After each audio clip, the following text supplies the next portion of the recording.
All right, so let's get down to it. Right. All right. All right, so welcome to the Reconnected Parent Podcast. My name's Tom Kersting. I'm the host of this podcast, and I am pleased to have my first ever guest on this podcast. And I've done many things in my life, lots of media and everything else, but I'm pretty new to this. And I think it's a pretty cool use of technology. I've been guest on a ton of podcasts, but now with my own podcast, I'm happy to let everybody know that I have a very, very special guest, my first guest. She and I have been in contact over the years. We do a lot of similar things with families and technology. She is the author of a popular book called Parenting on Purpose. And I'm going to read her bio right from the sheet that I have here. Her name is Amy Carney, and she's a leadership, parenting coach, author, and speaker. You have to look her up. She writes about something known as intentional parenting and family life on her blog, amycarney.com. That's AMYCARNEY.com, as well as for various freelance print and online outlets. She started her company, Parent on Purpose, to create content, products, and events to better equip and empower moms and dads during the 18-year journey of full-time parenthood. Amy and her husband are married 21 years. Keith is her husband, and they're the parents of an 18-year-old triplets, a 16-year-old daughter, a 13-year-old son that they adopted from Arizona foster care. And I am pleased to have her. Amy, let me tell you one thing first. I happen to be a twin. Oh, really? I have a twin sister. Yes. Oh, sure. Okay. Yeah. So, and the most common question people ask me when I say I have a twin sister, they will say, are you identical or fraternal? And I have to say, we're identical. All right. So first thing I'm going to ask you, so we're going to kind of just pull this right off the top of our heads. We're going to have a nice conversation. I'll ask you some questions. You can ask me some. What I want to talk about is the talk that you're doing that you call 3 ways to purposely set your family up for success when it comes to social media and technology. So why don't you share some of that with the audience right now, what you're doing and so forth. Well, it's such a huge topic that everyone's struggling with. And so I'm being asked a lot more to come and speak specifically on how we're doing this in our family and how we've found success, if there is such a thing. And so I'm just going around telling people what I've learned from experts like you and what's worked in my home and what I see not working in our home. So I just think it's super important but the basis of my book is parenting on purpose, parenting from the end. I mean, looking ahead at what we want our 18, 19-year-old young adult, who do we want that person to be when they leave our home?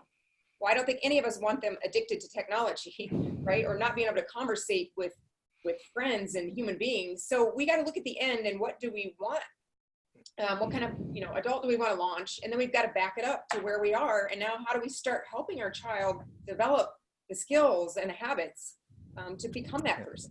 Yeah, and you had specifically said in our email, when we were emailing each other, regarding your 18-year-old. Now, as a therapist, private practice therapist, I could tell you that I'm seeing more and more young men, 18 to really like 27 years old, that are really failing to launch. And it is entirely because of the amount of time that they're spending, in this social media world, and they're not developing their communication skills and so forth. What are your thoughts on that? Oh, I absolutely agree. I mean, I've been watching it. I've been watching the culture ahead of me and wondering how I can do a better job of strengthening my men, right? I mean, I don't want men that go off into the world and can't function, that they can't hold down a job, or that are, rather turn to video games than, hiking outdoors or any other healthy activity. So that's what's made me, looking at what's going on in culture has absolutely made me try and work harder at raising my boys into young men who maybe can have stronger skill set. And at least they have the 3 of them. They could feed off of one another. So there's constant interaction. Probably not always perfect interaction, but I'm sure nonetheless good interaction. Yeah. So that reminds me of something I just recently read, actually. I think I talked about it on one of the earlier podcasts I did. It was an article. I believe the title was "Millennials and Gen Zers are leaving their jobs in droves," and in particular were the Gen Zers, the ones in their 20s. 75% of that age group right now, according to this article, is leaving their jobs to deal with their mental health. And the writer goes on to explain why this is a good thing. well, at least we're destigmatizing mental health. And the way I looked at it was that, and you tell me what you think, the way I looked at it is it's not to deal with their mental health. It's because that generation, in my opinion, many of them, obviously, 75%, I guess, haven't really experienced any kind of adversity in life. They've been protected and insulated from everything out there. And in addition to living in the cyber world all the time, I mean, they've gotten out into the real world for the first time, and their boss says, you know what, that report you did is terrible. Yeah. The bells and whistles go off, and now they have a mental health condition. I think it's reversed because when they're home, when they leave their job, they're going to be there for a long time, and that's going to really escalate. What are your thoughts on that, Amy? Oh, I 100% agree. I mean, I'm trying to tell my kids their work is terrible now, right? like we've got to set our kids up for success, and sheltering them and protecting them is not helping them. I mean, I strive to make sure my kids are uncomfortable, right? And I strive to make sure they're lonely at times, and to experience these uncomfortable emotions now while they're in my home, and we can work through them because they're coming for them. I mean, they're heading off to college next year, and they're going to need skills. Yeah. And I'm the one that has to teach them. Yeah. And what's interesting, what you just brought up about being uncomfortable. So one quote that I like to use a lot with people is success kind of boils down to this. You have to get comfortable being uncomfortable. Now, I didn't make that up. I mean, you've heard of that before. I'll give you an example myself. My son is 16 and a half, junior in high school, fantastic kid. My father-in-law has taught him how to drive stick shift over the last year, right? And he could drive stick, and he's going to give him his stick shift car, which is like I think it's a 2015 Honda Accord, like sporty version, very nice car. And he said he would give that to my son. And my son doesn't want it. He's saying, I don't want to drive stick. What if I stall? Blah, blah, blah, blah. And I told him, I said, Matt, here's the deal. That's the car you're getting, because I'm not getting you another car just to appease you. You got to learn how to deal with that. Otherwise, you're walking up the street at 6:25 a.m. and taking a bus as a senior, because I'm not driving you to school either. Amen. Yes.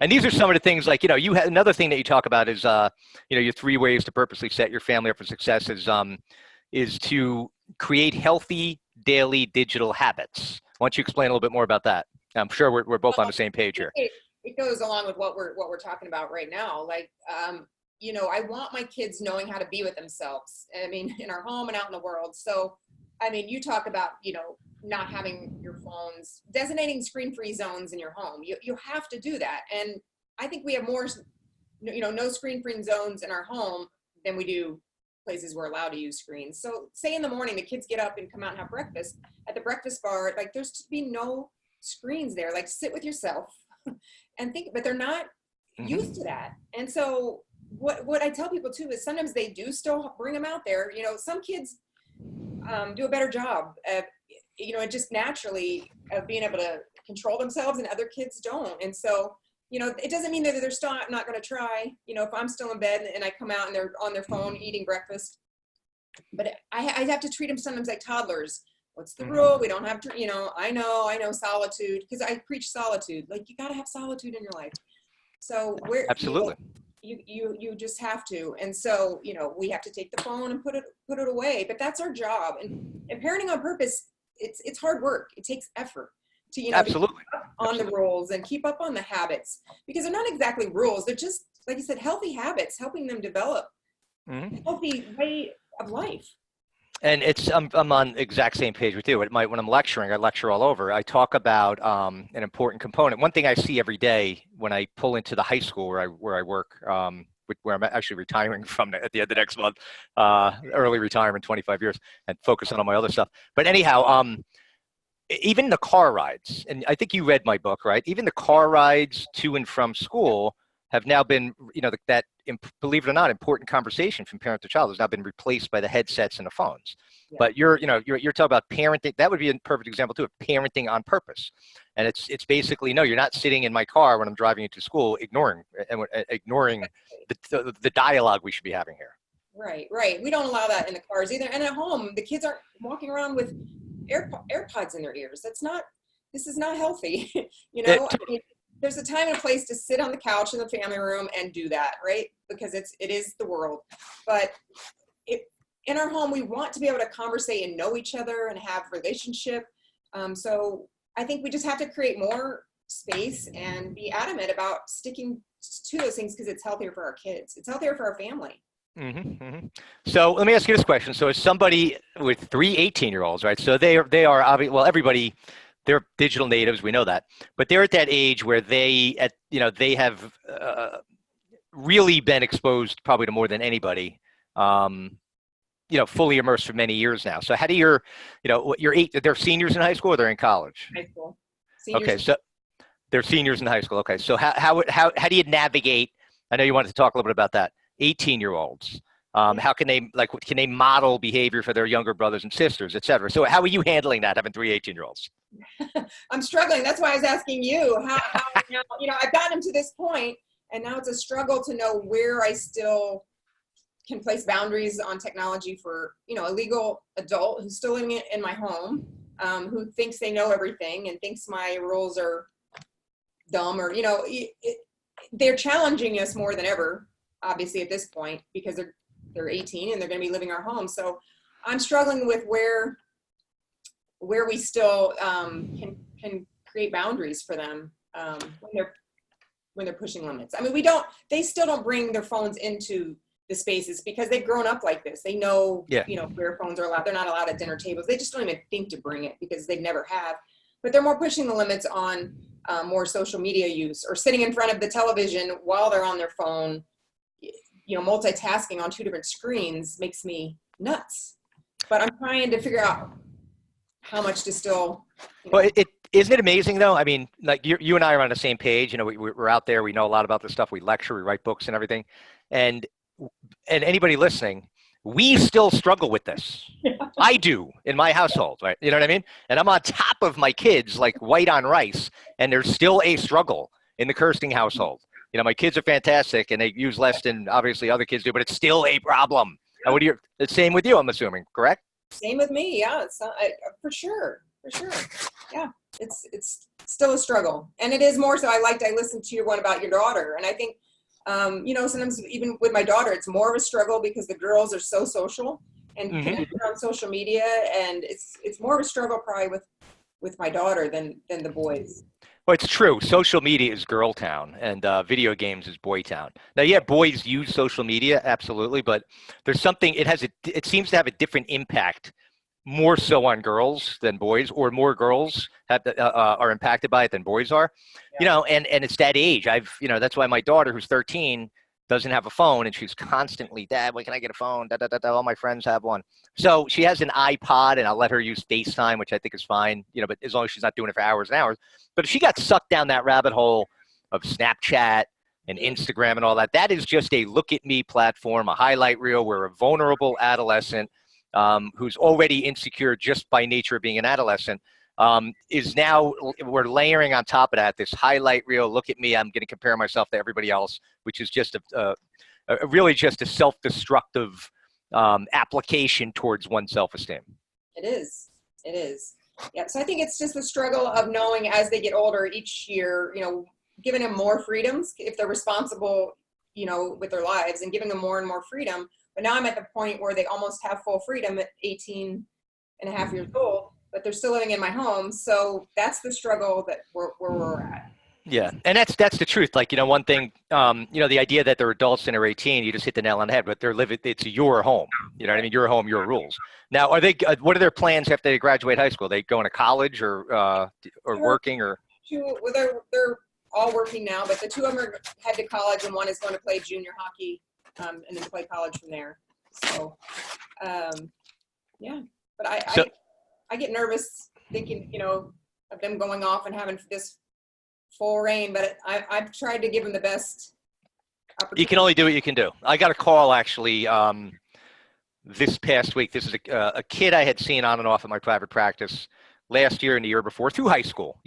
He'd come every week for a period of time and then disappear for a little bit and then come back and so forth. Very nice kid. He's an only child, actually adopted as well. Super kid. So he went off to college upstate New York. He's like 3.5 hours away. And I got a call this past week from the parents that he's on academic probation. He's like, barely, it looked like he might be getting kicked out of college. And it's because he's become completely addicted to playing video games because they see what he does somehow. I'm not sure how, but he's up till 3:30 in the morning.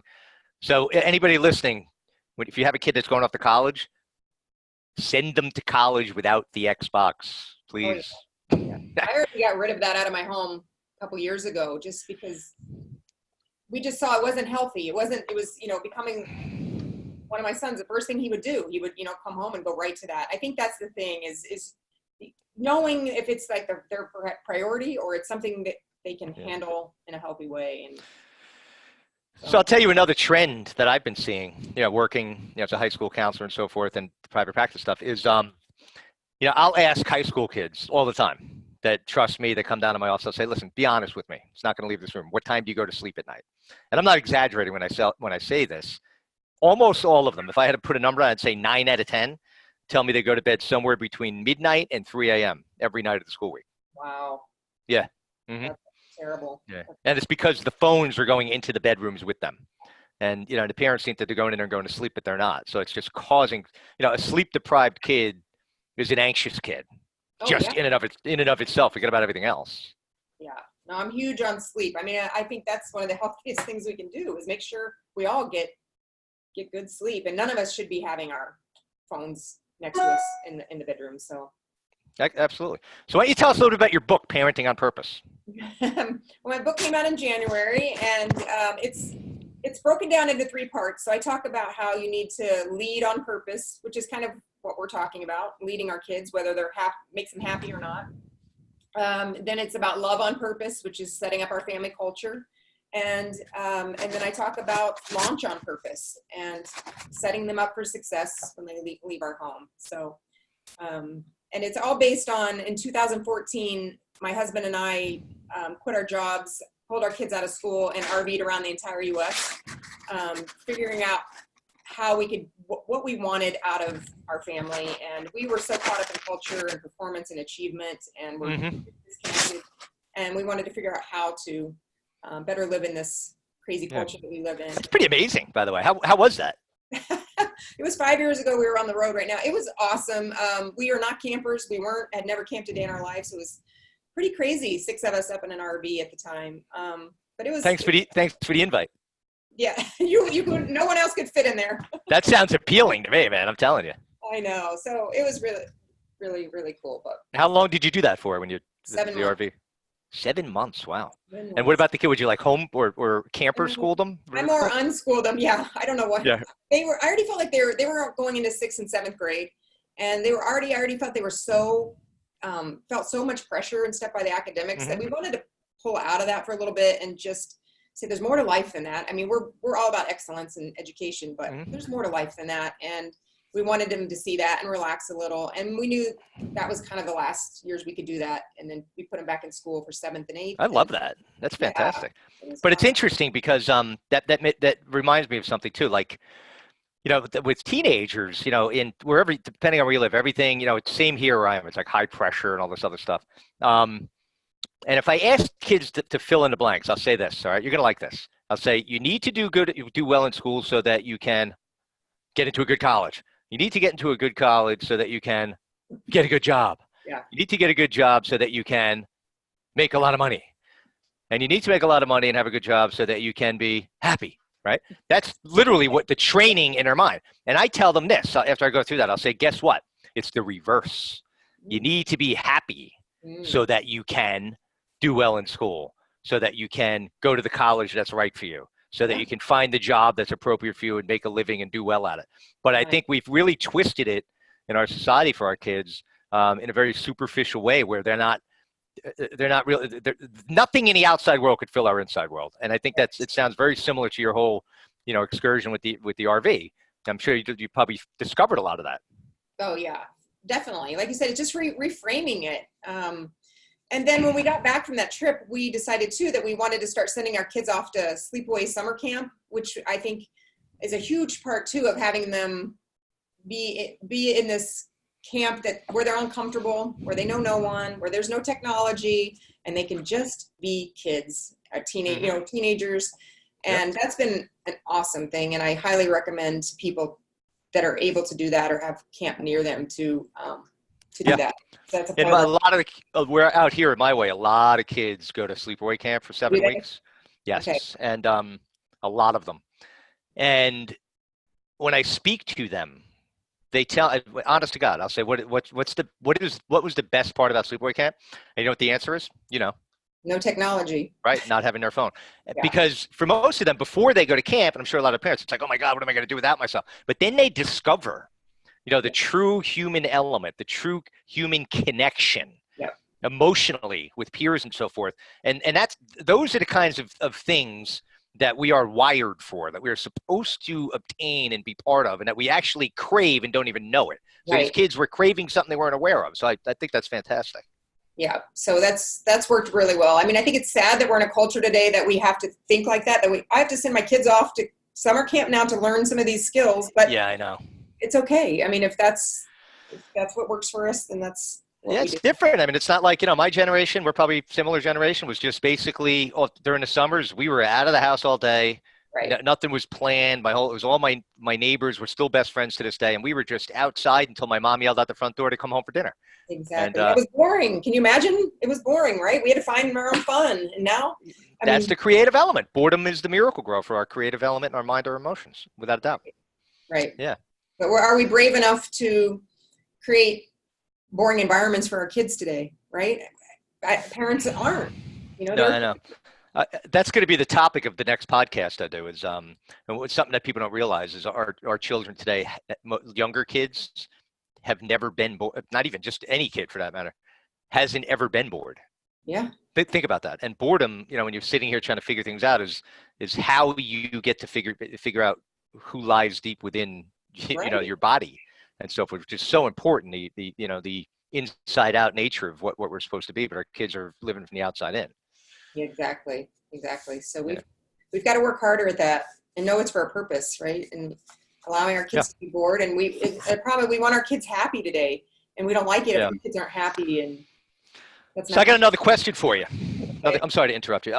You know, so with parenting on purpose, right? So I'll oftentimes, you know, people will say to me, you know, when I have conversations with people about this, they'll say, you know what, parents are lazy, right? They'll say they're lazy. What are your thoughts on that? What do you mean they're lazy? Well, they'll say like the parents that are just, you know, letting their kids play hours and hours of video games and like, you know, be on their computers, you know, while everybody's home, that they're being lazy parents. I'm not so sure. I think I look at it like it appears that they're being lazy because they're not really doing what's in the best interest of their kids. But I feel like my opinion is that it's not really lazy. It's just uninformed parenting. That's it. I don't think they're meaning to be lazy. They just, and they see what their friends are doing and what's going on in the culture, and they're just going along with it. And that's why I write so much about being proactive. Like, you just can't go along with it. Like, the kids are leading. We can't have our kids leading. We need to educate ourselves as a parent to what's going on, and then lead our children. It's called social conformity. And here's an interesting example. You ready? All right. So when I'm doing lectures, and I got a bunch coming up in February all over the place, but I'll ask the crowd, let's say there's 200 parents out there. I'll say, raise your hand if you think it's smart for an 11-year-old to have a smartphone. All right, raise your hand. Now, not one person has ever raised their hand. I've spoken to tens of thousands of people. And then I'll go on and say, okay, great. So we all agree it's a pretty bad idea, huh? Yeah, oh yeah. Well, did you know that statistically, the average age of first smartphone issuance is 10.3 years old? So that everybody in this room right now thinks it's a terrible idea. The majority of you who have kids that are 10 or 11 or 12 years old, your children have smartphones, even though you just admitted it's a terrible idea. And again, that's another, exactly to your point. It's a social conformity where we tend to do what our neighbors and everybody else are doing because our brain registers that as being, all right, everybody else is doing that, then I guess that's normal. So let me just relinquish every parental rule and regulation that I formally stood by to the social norm. Thoughts on that? Well, and I think that's exactly what's going on. And I think, I'm hoping the generation kind of coming behind us, seeing that it's not working. And I feel like they may want to work harder at this. They see that it's not working. I just say we can't just let our kids run this. Our kids have no idea. It's up to us to help them and to guide them. And it's not possible. These are addictive devices. And so there's no way for them to control that without us helping them create habits and some boundaries in their lives so that they can manage it. Okay. All right. So listen, I'm gonna have one final thought from you before we wrap up here. And here it is. What is your advice? You and I both have older children. What's your advice for young parents right now? Well, just stay away from it. I mean, okay, one good thing I say is when you're traveling with your kids, don't bring technology. Like, no, you don't need to bring technology. Every flight I'm on, I see young kids with iPads and video games because it's entertaining. There's nothing that will entertain them better than that, for sure. But they can read books. They can read books, they can color, they can do all of these creative things and still be occupied. So don't make the iPad or the phone the first thing you put in their hand to entertain them. Make it the last thing. Make it the last resort instead of the first. And I think it's so easy to just be the go-to thing because it's easier. But you're going to pay a price for that. And so I just encourage young parents to make it the last thing, if at all. Mm-hmm. Agreed, 100%. 100%. You and I are right on the same page. We have to meet. I'll probably be out in Arizona at some point. Yeah, you have to speak. Yeah, I'm going to be in California in February for like a few days, but I'm not sure how close you are to there from What part of California? Santa Clarita, Okay. and then Newport Beach. Nice. Yeah, not far from LA. Yeah, but if I'm in Arizona, we're going to meet. Yeah. So how can people find you? Well, Anybody listening right now? On Facebook and Instagram at Amy L. Carney. If you on social, follow me there. And then just my website is amycarney, carney.com. All right. Any final thoughts or questions? Any final thoughts or questions? I don't know. I just keep up the good work. Keep working hard at it, and it'll pay off. I think, Yeah. Well, anyway, I want to thank you, Amy. It's been great talking to you. It's like I'm usually on the other end of these things, so it's nice to talk to another expert and so forth and get their opinions on things. And again, it's Amy Carney. She explained where you can reach her and so forth. And this is the Reconnected Parent Podcast, and I'm your host, Tom Kersting. We'll see you next time. So, Amy, I'm gonna end the meeting. Hopefully, that doesn't mean that so if I get cut off from you, we'll be in contact via email because I'm still trying to figure all this stuff out on Zoom. I want to thank you for your time. Yeah, thank you. All right.